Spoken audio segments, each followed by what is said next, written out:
hari-hari pada beliau tersebut.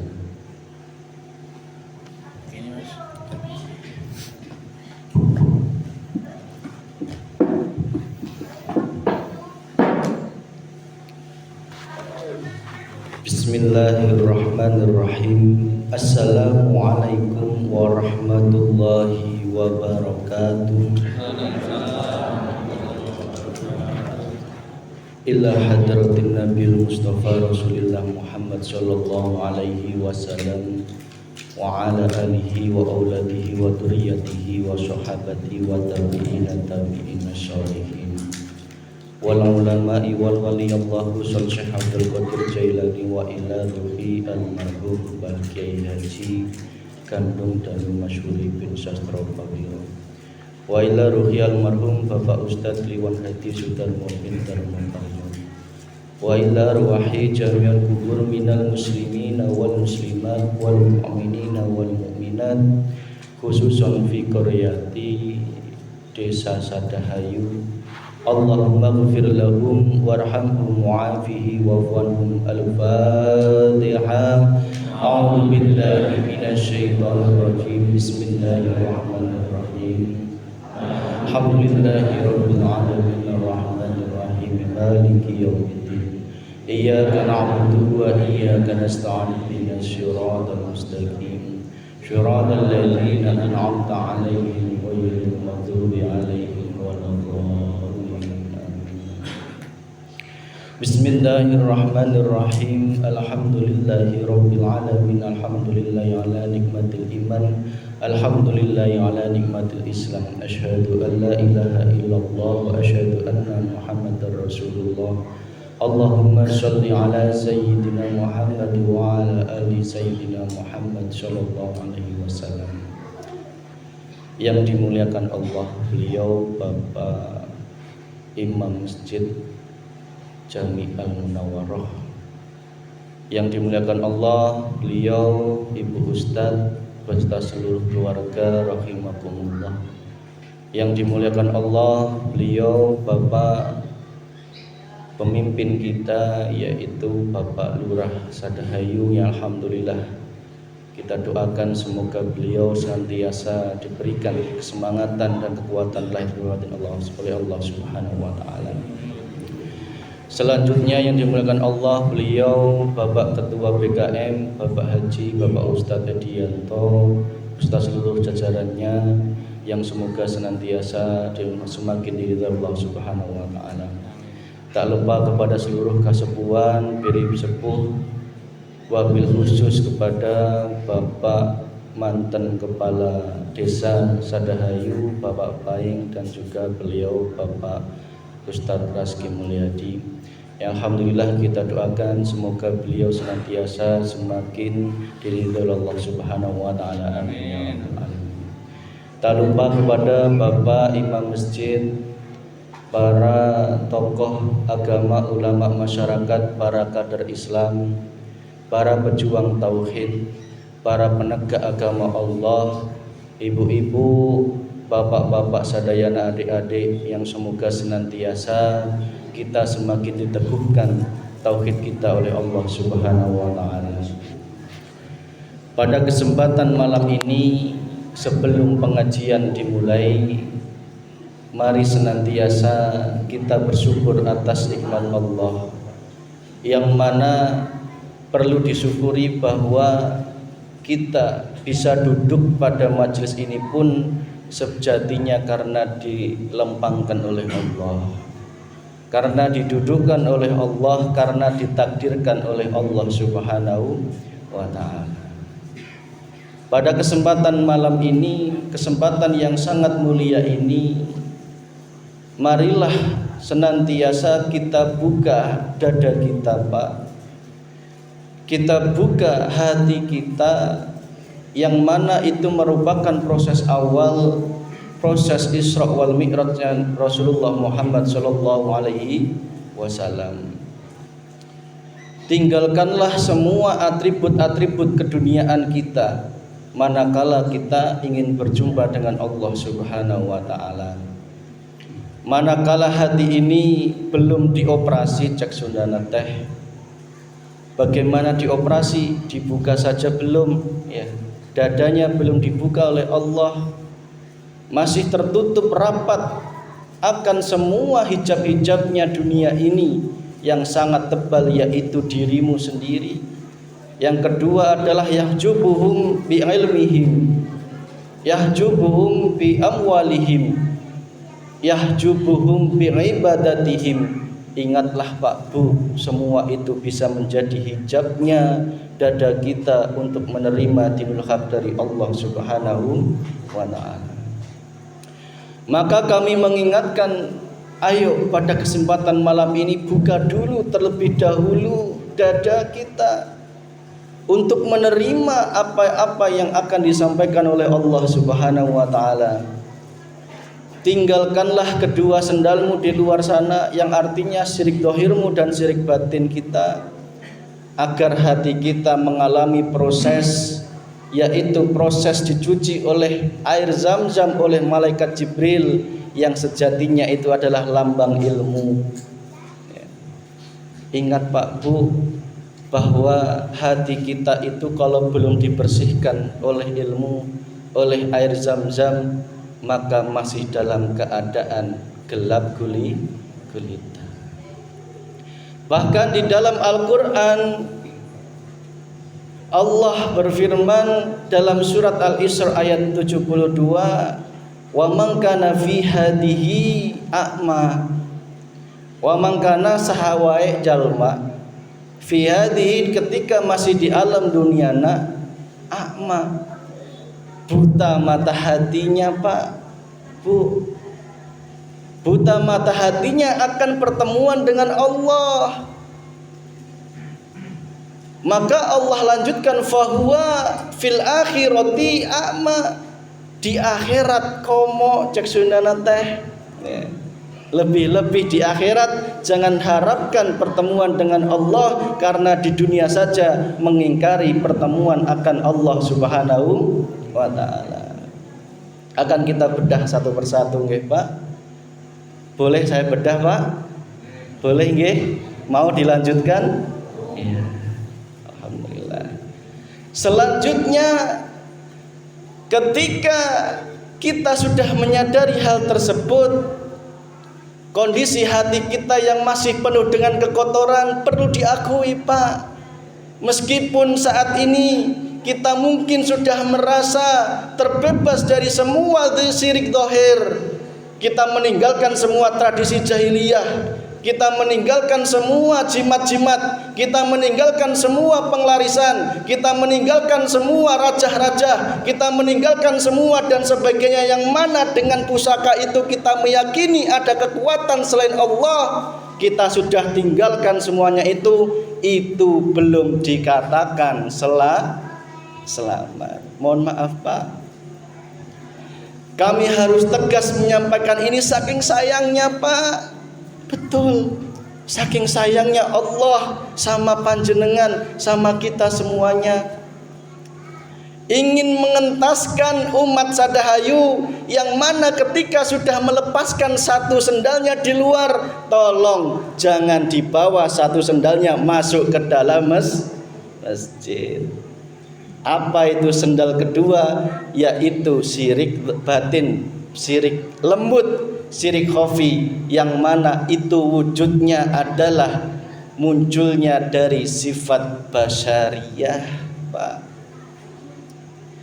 Karena manusia itu dibekali dua sifat oleh Allah. Yang pertama sifat basariyah, yang kedua sifat basiroh. Sifat basariyah ini cek sunana teh sifat yang gaplei Pak. Ketika sifat basariyah ini masih selalu muncul dalam dirimu, tidak mungkin sifat basirohmu ini akan hidup.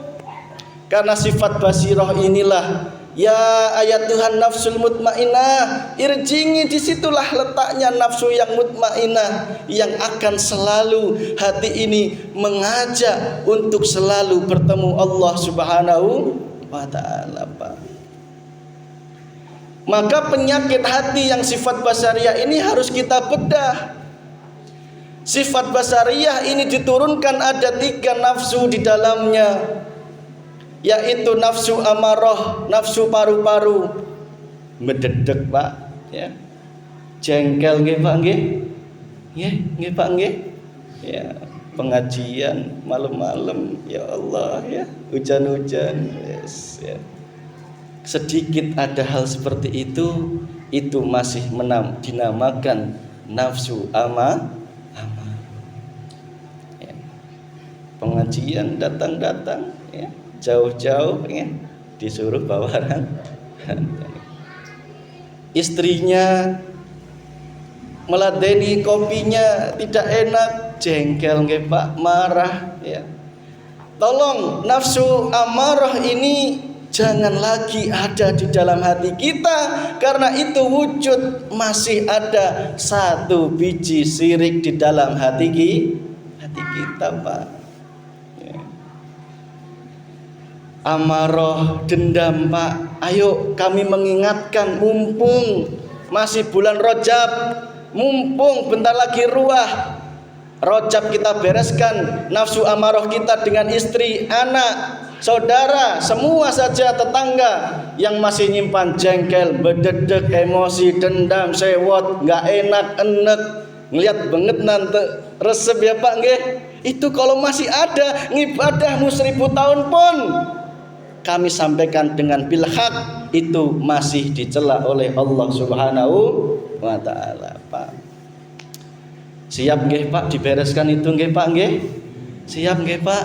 Dengan istri, dengan ibu, tolong Pak, ketika muncul nafsu amarah itu 3 detik harus segera sadar kepada Allah Subhanahu wa taala. Caranya bagaimana? Hatimu harus menerapkan adzikru bisiril asrar, yaitu zikir yang terus mi'raj kepada Allah dalam aktivitas apapun. Nembus langsung sing berafal Gusti Allah, sing menggerakkan istrinya merengut iku Gusti Allah, sing menggerakkan gak punya uang iku ya Gusti Allah. Allah wal awwalu wal akhiru wal dhahiru wal batin, Al-Hadid ayat 3 Pak. Ya, silahkan dikaji itu nggih. Di dalam awal masalah ada Allah, di akhir masalah itu yang berafal juga Allah Subhanahu wa taala. Tetapi iman tidak Pak, nafsu mengatakan menggerek. Yang merengut iku ya makhluk. Ya. Nggih Pak nggih. Akhirnya kita menuduh makhluk itu bisa merengut. Padahal iman seharusnya hak mengatakan yang membuat merengut itu adalah Gusti Allah. Ingat di dalam surat Yunus ayat 53 Pak, tolong dibuka nggih.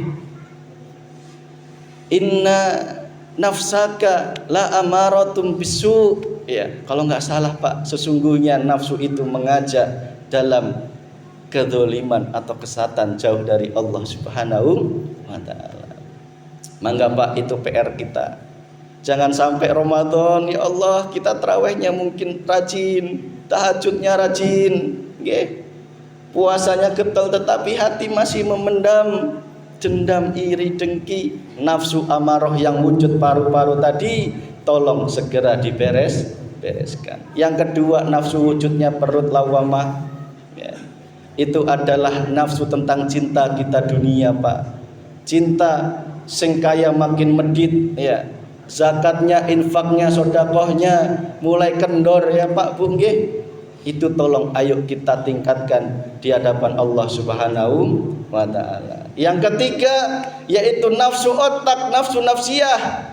Inilah kesenangan dunia yang sangat lembut. Ya.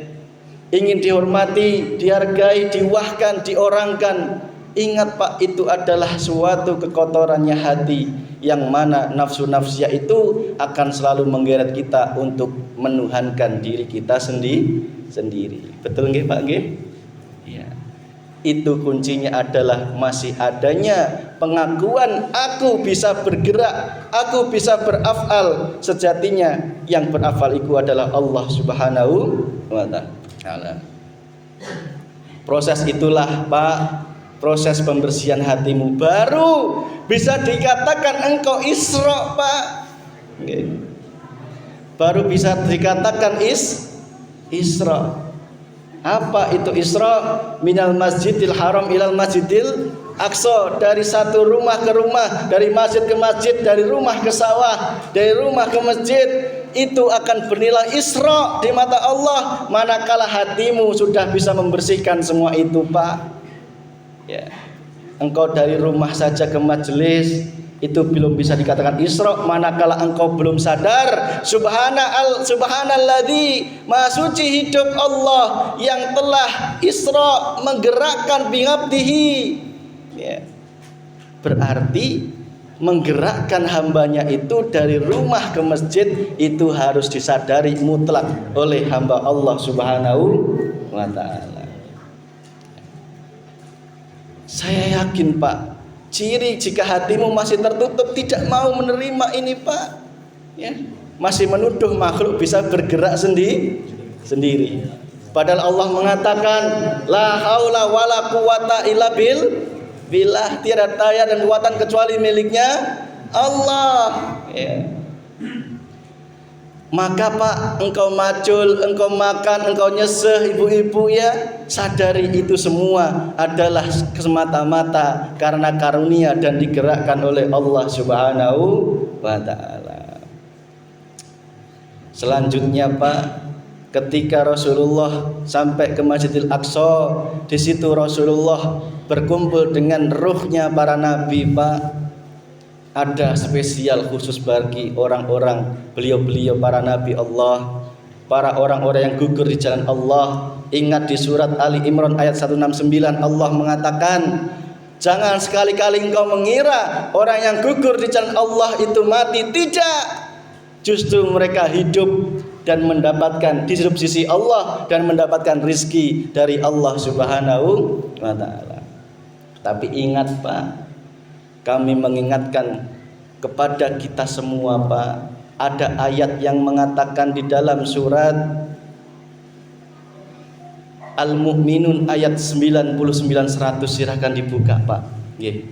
Itu keyakinan mutlak ketika ruh orang yang sudah wafat itu Allah genggam dan diletakkan di alam barzah. Wa min hum, ya.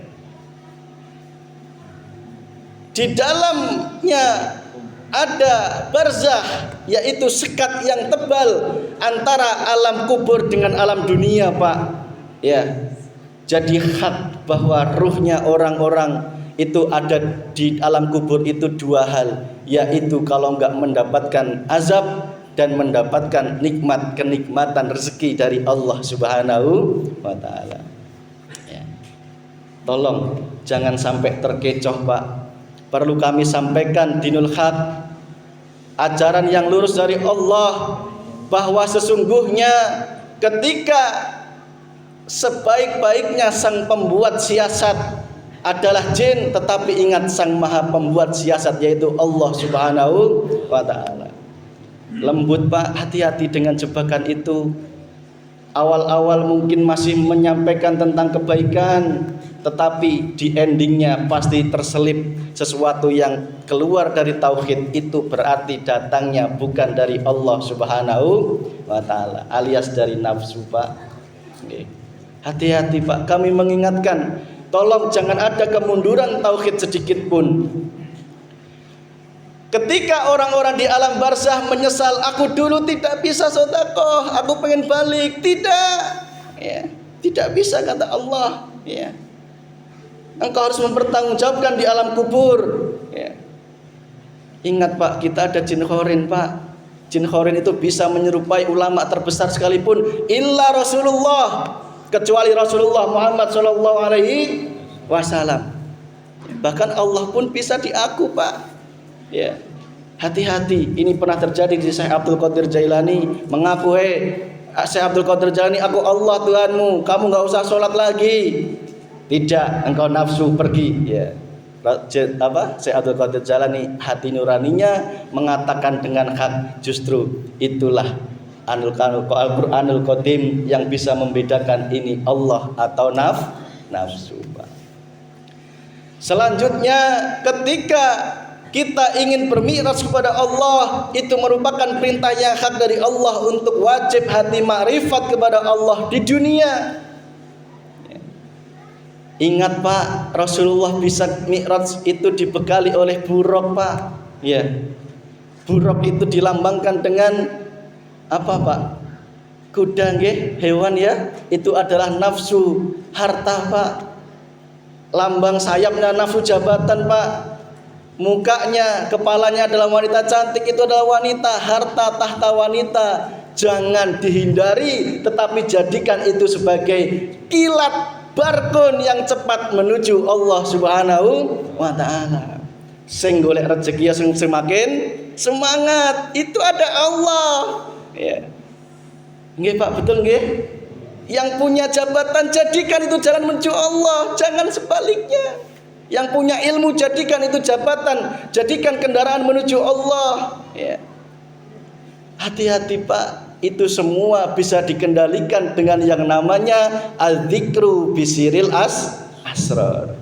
Yaitu apa? Hati nyawang sing wujud, sing ada, sing beraf'al, yaiku cuman Gusti Allah. Berarti hartaku hartanya siapa Pak? Hartanya siapa Pak? Di dalam hati loh nggih. Jangan diucapkan ya. Nanti diucapkan repot Pak. Ini adalah perilaku hati. Itu hartanya Allah. Ya udah sini saya minta itu hartanya Allah nggih. Hati-hati. Itu adalah keyakinan yang harus diungkapkan di dalam hati. Ilmumu, jangan engkau akui engkau memiliki ilmu. Itu adalah dinding yang terbesar, hijabmu kepada Allah. Sing merasa alim, masih memiliki ilmu, buang, leburkan. Tajalikan Allah sang maha ilmu. Ibarat Pak, garam yang nyemplung di dalam lautan Pak. Itu makrifat itu Pak. Nggih. Ilmumu itu sebatas butiran garam, di atasnya luasan lautan. Kok petentang-petenteng aku pang alim nggih. Hartamu yang kau banggakan sebutir garam di atas luasnya dicemplungke. Kira-kira masih ada yang tersisa Pak? Masih ada nggih? Itu selama ini bercokol dalam hati kita. Itulah dinding terbesar kita, tidak bisa melihat Allah. Ya. Bahkan mohon maaf Pak, yahjubum bi ibadatihim. Ibadah yang kita laksanakan, jika itu masih ada pengakuan dalam diri datangnya dari makhluk, itu akan menutupi dirimu untuk bermakrifat kepada Allah Subhanahu wa taala. Ngibadahnya mohon maaf Pak, masih ada kekotoran selain Allah Subhanahu wa taala. Ingat Allah mengatakan dalam Al-Kahfi ayat 110 jelas, wa man kana yarju liqa'a rabbih falyamal amalan sholihan wala yusrik bi ibadati rabbi ahada. Barang siapa yang mengharapkan perjumpaan dengan Allah, maka kerjakanlah amal yang soleh. Wala yusrik, dan janganlah engkau menyekutukan bi ibadati dalam ibadah rabbi kepada Tuhanmu ahada, dengan sesuatu apapun. Sesuatu apapun Pak. Ya, mohon maaf ini kami sampaikan dengan hak, karena jenengan sudah saatnya naik kelas dari hakikat menuju makrifat, dari syirik dohir dileburkan menjadi syirik batin yang masih ada kekotoran selain Allah. Mohon maaf Pak, nggih, tolong apapun selain Allah itu jenengan bisa ngerti nggih. Keduniaan itu Allah bukan, selain Allah Subhanahu wa taala. Ya, pahala surga itu adalah pemberian Pak, ya. Jangan dijadikan tujuan mengotori ibadahmu kepada Allah Subhanahu wa taala. Tidak menyalahkan saya Pak, tetapi tolong, yang namanya pahala surga itu tidak otomatis. Jika engkau falyamal amalan sholihah, dengan amal yang soleh, hanya mengharap ridha Allah, itu sudah pasti diberikan oleh Allah Subhanahu wa taala. Jangankan dunia, akhirat pun pasti akan diberikan oleh Allah Subhanahu wa taala. Sudah bisa kepegang nggih Pak nggih? Nggih. Ingat Al-Kahfi 110, silakan dibuka Pak nggih. Itu adalah dalil yang kuat bahwa yang namanya ibadah kepada Allah jangan karena apapun selain Allah. Engkau akan terus terjebak di makom itu Pak. Tidak salah, tidak. Tetapi aku mengajak dirimu Allah, mengajak dirimu, ayo naik dari surga tingkat 1 menuju surga tingkat Firdaus yang nyata di situ penuh ridhonya Allah Subhanahu wa taala, radhiyatan mardiyah. Gitu nggih Pak nggih. Apa Pak syaratnya Pak? Tolong adzikru bisiril asrar, gemakan terus Pak nyawang Allahnya Pak. Bukan berarti ruh nyawang Allah, tidak, tetapi mentajalikan bahwa semua itu Allah yang berperan Pak. Jangan pernah ada pengakuan dirimu, jangan pernah sekalipun ada aku dan aku. Yang ada adalah Allah Subhanahu wa taala. Itulah Pak, jika kita bedah Isra Mi'raj itu tidak cukup sampai subuh nggih. Kita poin-poinnya saja. Terakhir Pak, kunci agar kita bisa makrifat kepada Allah, Rasulullah itu dari 1 sampai tingkat 7, artinya apa? Rasulullah dunia itu tingkat 1 Pak. Rasulullah tidak ada di dalam hatinya sedikit pun cinta terhadap dunia, meninggalkan 1, 2, 3, 4, 5, 6, 7. Dunia isinya ini adalah langit sab 1 yang ibarat 1 dan 2 itu adalah 1 cincin, di atasnya luasnya padang pasir Pak, tidak ada ngaruhnya. Pasir 2 ketiga begitu Pak. Bayangkan Pak, bagaimana luasnya hati Rasulullah berkekalan dengan Allah. Di situ turun suatu perintah Rasulullah dari Allah untuk apa? Salat, ya. Salat inilah jalan menuju makrifat kepada Allah. Tetapi ingat, ada salat yang disembunyikan, yang tidak disampaikan di tengah umum. Buka di dalam surat Al-Baqarah. Di situ hafidhu ala sholawat. Ya, kerjakanlah semua salat Pak, 5 waktu Pak, ya. Ya. Wa sholatil wusta Pak, ini Pak yang jalan disampaikan Pak, yaitu salat di tengah-tengah. Ya. Salat di tengah-tengah itu adalah babakan hati, babakan rohani agar selalu nyawang Allah. Itulah sholat secara hak, ya. Tengah-tengah antara asar dengan maghrib, jangan sampai hati kita tidak sholat nyawang Allah Subhanahu wa ta'ala. Seringnya kita lalai nggih Pak nggih. Sholat di asar, dari asar sampai maghrib petanteng aing pang hebat, ya nggih. Sing alim merasa alim gitu nggih, sing ibadah merasa ahli ibadah, ya. Sing sugih merasa ahli sugih. Allahu Akbar. Kita sudah merasa selamat, ternyata dari asar sampai maghrib aja sudah berapa kedoliman yang kita kerjakan kepada Allah Subhanahu wa ta'ala. Tolong kembangkan maghrib ke isya ke subuh, itu adalah sholat wusta, as-sholatul dhaimun, sholat yang betul-betul langgeng terus menerus, hanya melihat Allahnya yang berperan atas segala sesuatu. Terakhir, kami berpesan Pak, tolong kita semuanya, memang ini berat Pak untuk diterima Pak. Karena apa? Nafsu pun berperang terus untuk terus menolak ajaran ini, ya. Pasti akan berperang terus Pak, ya. Mengajak hati tidak mau menerima, ya, tidak mau menerima. Itu semua kita serahkan kepada Allah. Tugas kami adalah hanya menyampaikan, mohon maaf, walladzi arsala bil huda wa dinil haq, ya Pak nggih, liyudhirahum ala dini kulli walau karihal musyrikun. Walaupun di tengah-tengah hati yang masih dalam keadaan gelap gulita kepada Allah Subhanahu wa ta'ala. Demikian Pak, mohon maaf manakala kami mungkin kurang sopan. Terakhir kami berpesan, ayo, pertanyaannya, masihkah di dalam hati panjenengan ada semangat sebagai pejuang tauhid? Itu ya. Masihkah di dalam hati panjenengan tertanam benih-benih tauhid, semangat pejuang tauhid dari tingkat keluarga kita, tetangga kita? Engkau semuanya adalah paku buminya Sadahayu Pak, ya. Penguatnya Sadahayu, ya. Tolong kami berpesan, kita menjadi rahmatan lil alamin kepada seluruh umat di Sadahayu ini. Apapun warnanya, jangan sampai kita menjadikan itu suatu masalah. Baik hijau, kuning, merah, putih, apapun warna, apapun itu maksudnya, Tolong yang engkau pandang tetap Allah Subhanahu wa taala. Artinya apa, Pak? Persatuan di atas segala-galanya. Rahmatan alamin di atas segala-galanya.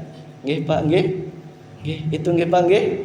Jangan sampai kita blok-blokan lagi. Mohon maaf, artinya kayak gini bukan berarti apa-apa. Kita sejatinya adalah saudara, Pak. Kita sejatinya adalah saudara. Tidak ada keterpisahan di antara kita dan Allah, tidak ada. Tidak ada keterpisahan di antara kita semua, tidak ada. Kita sejatinya dari zat yang esa, yaitu Allah Subhanahu wa taala. Demikian, Pak, kami berpesan terakhir, ayo perjuangan tidak berakhir. Ya, perjuangan tidak berakhir. Perjuangan terus kita tegakkan untuk memberantas asyirik khafi, syirik batin, menuju kesempurnaan kita, kesempurnaan menuju Islam yang kafah, yang sempurna, menuju Allah Subhanahu wa taala. Kuncinya adalah adzikru bisiril asrar. Itu adalah zikir yang senantiasa membawa hati kita selamat di dunia wal akhirah. Amin ya rabbal alamin. Marilah senantiasa kita memohon kepada Allah, semoga kita diteguhkan iman kita dan tauhid kita menuju Allah Subhanahu wa taala. Demikian, Pak, apa yang dapat kami sampaikan. Jika engkau bisa melihat Allahnya, saya yakin engkau bisa menerima, Pak. Jika engkau masih terlihat makhluknya, saya yakin engkau masih belum bisa menerima. Karena apa? Semua itu adalah proses menuju kesempurnaan kepada Allah Subhanahu wa taala. Demikian kurang lebihnya, mohon maaf. Wassalamualaikum warahmatullahi wabarakatuh.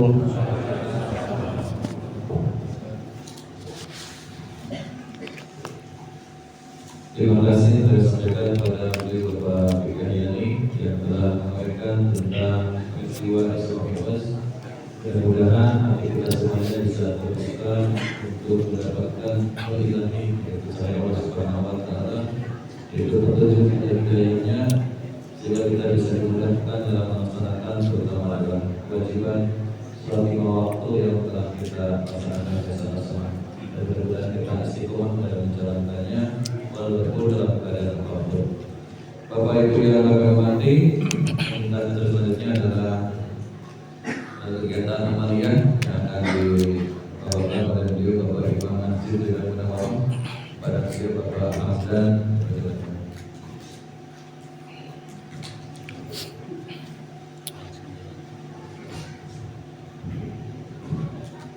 Bismillahirrahmanirrahim. Assalamualaikum warahmatullahi wabarakatuh.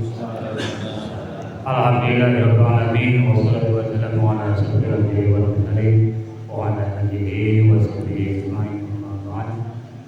Yang terhormat Ibu Ustaz keluarga, yang terhormat Bapak Ustaz, Bapak Mantan Bapak Kabir, Bapak Ude, Bapak Adus, Bapak Teh, Bapak-bapak sesepuh, Mas Vicky, beserta keluarga, bapak-bapak sesepuh, ibu-ibu sesepuh, para hadirin dan hadirat, kaum muslimin dan muslimah, serta santriwan dan santriwati yang berbahagia, yang saya hormati dan saya banggakan.